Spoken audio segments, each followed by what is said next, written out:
Udah mulai ya? Ayo lanjut. Oke. Halo. Ini adalah shockbreaker belakang. Saya akan ceritakan ini, tapi sebelumnya assalamualaikum warahmatullahi wabarakatuh. Ketemu lagi di channel kita Tiko Racing. Good morning. Oke, shockbreaker shock. Oke. Ini bagian dari sepeda motor yang punya pengaruh terhadap kenyamanan berkendara. Oke. Di video kita sebelumnya kita bahas tentang ribbon shockbreaker untuk balap. Saya nggak akan masalah ribbon-ribbonan. Saya akan bahas kenapa shockbreaker jadi tidak nyaman. Itu yang akan saya bahas. Oke. Berarti otomatis shockbreaker standar lah ya. Ya. Atau mungkin shockbreaker yang racing-racingan tapi sudah bosok. Nah, Oke. kita akan jelaskan itu guys di sini. Oke, seperti apa? Kamu punya kasus apa tentang shockbreaker? Itu apa? Di bagian belakang itu jedak apa ya? Shocknya masih bagus tapi ada yang aneh itu loh. Jedak. Apa mungkin itu kan ada bosnya apa ya? Bosnya apa ya? Oh, jedak. Oke, kita perlihatkan inner shock. Biswok. Boleh di skip ora sih Mas? Ora. Asli di skip. Pokoknya tonton terus. Inner tube. Sama seperti shock depan. Ini adalah asnya. Di dalam asnya ini di dalamnya itu ada namanya per pantulnya juga guys, sama. Jadi kalau jedak mungkin per pantulnya patah. Untuk shockbreaker standar susah bongkarnya guys, nggak seperti shockbreaker yang variasi begini itu bisa dibongkar, bisa diganti seal shockbreakernya gitu loh. Kalau yang seperti ini, yang standar seperti ini tuh seal shockbreakernya ada di dalam dan ini tidak bisa dibuka. Bisa dibetulin, tapi hasilnya pasti nggak maksimal. Jadi lebih baik ganti yang baru. Nah, kan percuma naik motor nggak nyaman juga nggak enak kan. Oke. Shockbreaker jedak pasti per pantul. Oke. Shockbreakernya terlalu apa mentul-mentul. Ngembal banget. Bahasa Indonesia Pak. Ngembal ya Pak ya Pak. Ngembal siapa? Oke sih. Terlalu mantul. Terlalu apa namanya? Terlalu kejut banget. Itu pasti karena olinya habis. Olinya habis karena sealnya bocor. Oke, sealnya bocor karena usia, karena asnya cacat, bengkok. Kenapa bengkok? Karena terlalu membawa beban di atas kapasitasnya, di atas kemampuan shockbreakernya. Ya, shockbreaker standar kalian pakai buat cengpat, bonceng papat, hancur shockbreakernya. Oke, kalau kalian ingin boncengan atau membawa beban, jangan kasih shock, kasih besi. Copot soknya dipantek karo besi, dijamin Kuat.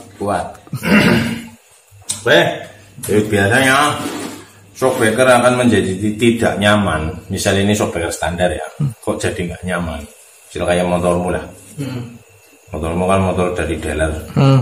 Dulu waktu baru beli kayaknya shock belakangnya enak banget ya. Sekarang udah dipakai hampir 2 tahun, sudah mulai atos shockbreakernya. Iya. Di dalam belokan juga sudah mulai kayak gini. Kenapa begitu? Ya. 1, mungkin pernya sudah gembes. 2, mungkin olinya sudah berkurang tapi tidak bocor, alias berkurang tipis. Paham? Atau mungkin di dalamnya sini namanya shockbreaker, kayak shockbreaker depan aja. Kalian sering bongkar shockbreaker depan. Kalau pas lagi dibongkar, kok olinya kan merah ya? Kok begitu dibongkar kok kayak belet ya? Iya, jadi kayak lumpur ya? Itu siapa? Lumpur itu berasal dari mana? Iya. Gitu loh. Ya itu. Sebenarnya itu bukan lumpur guys. Jadi itu sebenarnya seperti gram-gram antara tabung sok ya. Aluminium kalau digosok-gosok terus kan kotorannya jadi hitam. Oke, bottom ini kan aluminium. Nah, biasanya kan ashopeker. Dia jadi hitam. Nah, hitam itu nanti lama-lama ngendap jadi lumpur. Sehingga kerja oli sok yang tadinya encer jadi atos. Juga ngesoknya jadi nggak enak. Makanya tadi Pak Bawor bilang harus ya rutin di ganti oli. Rutin ganti oli untuk sok depan. Kalau sok belakang ya 1 kali pakai aja lah. Kalau sudah habis, sudah tidak enak, ya gantilah. Gitu loh. Karena kenyamanan itu akan mengakibatkan perasaan bahagia.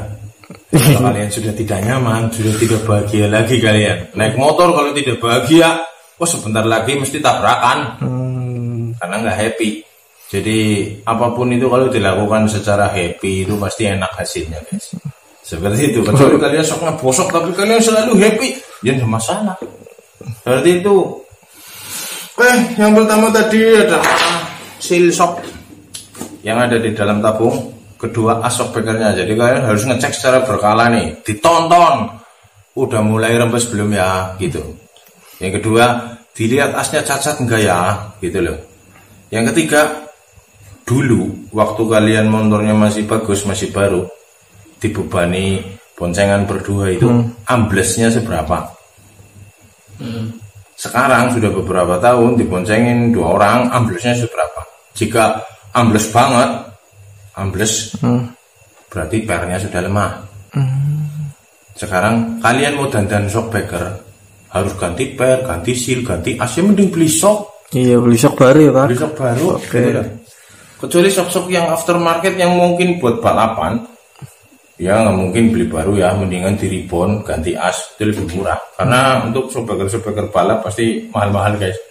Jadi kalau beli lagi ya mahal, mendingan dibetulin. Seperti itu. Luôn bỏ lại ông hạt về ông kalian mau hạt nếu hạt thì lông nữa hạt bơi à bingung ya, makanya jangan di skip. Sawadee. Itu terus ada kasus apa lagi yang pernah kamu temui so? Kalau semisal apa? Satu lagi itu yang jedak apa emang itu tok apa ada lagi Pak? Ditakoni malah takon balik. Oke, yang kedua saya bahas lagi guys masalah bos yang ada di shockbreaker sini guys. Ya, nih bosnya biasanya karetnya hancur guys. Ya pora. Ya benar. Kalau sudah hancur terus sudah ya ora. Ya. Sudah dibaut kenceng. Di sini dibaut, sini baut, sini baut, sini baut. Ini masuk di sini ya. Kayak gini dibaut kenceng. Tapi ini goyang-goyang kayak gini. Pasti apa? Antara ini bos ini dengan bautnya sudah goyang. Yang kedua, karetnya dengan bosnya sudah goyang. Jadinya kayak gini nih guys. Nih kelihatan apa nih? Enyot. Tuh. Oh iya. Tuh. Jadi ini mau dipres kencang kayak apa? Karetnya goyang baik shockbreaker. Paham? Walaupun aremnya kenceng, aremnya dia nggak goyang, shockbreakernya goyang. Memang motornya nggak goyang guys. Tapi shockbreakernya jadi rusak. Paham gak? Karena shockbreaker goyang-goyang kayak ngisore atau dhuwure, jadi kan mainnya nggak lurus. Oh iya. Paham. Oke, jadi perhatikan itu. 1 seal shock, 2 per shock, 3 asok, 4 bosok. Bosok. Iya Pak. Rusok ya. Bos shockbreaker. Perhatikan itu ya, dijamin kalian perhatian dengan shockbreaker, maka kalian tetap akan nyaman dalam berkendara. Oke. Sudah berapa menit? Sudah 9 menit. 9 menit. Masih kurang sedikit. Apalagi yang kalian akan bahas? Apa ku ada pertanyaan gak ku? Selasok belakang ku. Udah ini Merek banyak banget. Nggak kepengen tahu merek shockbreaker yang bagus. Iya Pak, rekomendasi Pak, merek yang bagus. Browsing di online shop atau di marketplace atau di mana aja lah ya. Bukalapak, kalian tuh shockbreaker belakang, terus kalian pencet filter, harga tertinggi, nah itu pasti bagus. Bisa. Mereknya saya nggak tahu guys, macam-macam. Mereknya ada apa ya yang saya tahu ya, Trax D ada Nitron, ya SS, ya ada ya SS 12 juta ya ada, Trax D ada macam-macam lah. Pak, jangan kasih tahu lah Pak, perih. Ya wes, segitu dulu guys, masalah shockbreaker belakang karena shockbreaker yang agak recommended ya.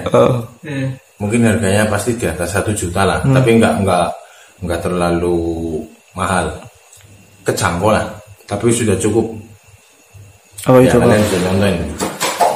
Oh yang ini. Nah itu tuh. Ya bentuknya aja, mereknya udah nggak usah disebut, udah ada endorse-nya. Oh. Nah shock belakangnya seperti itu, double kliknya atas bawah, klik compression dan klik ribbon. Oke. Plus tabungnya juga ada. Oke, seperti itu. Oke guys, sekian dulu pembahasan tentang shockbreaker belakang. Kita ketemu lagi setiap hari bersama para pria jenaka di sini guys. Ikuti terus video dari kita, dukung kami, klik komen, share, like, subscribe. Terima kasih, selamat malam. Masih bingung ya?